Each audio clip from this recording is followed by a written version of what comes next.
приятно, что у нас будет сейчас здоровая конкуренция между заводами, предприятиями промышленного производства, как этот завод, завод по полимерным трубам, завод энергосберегающий. Это здоровая конкуренция, и мы даже возродим, наверное, советское прошлое, как социалистическое соревнование, там, конкурс какой-то проведем.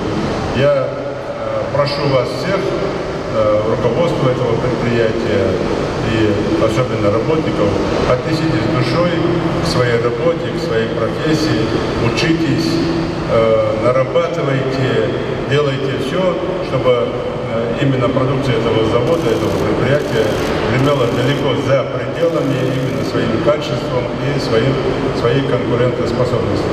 Особый шик этого предприятия в том, что это, как частное предприятие, и огромное спасибо именно фонду промышленности, который принял соучастие в строительстве этого предприятия.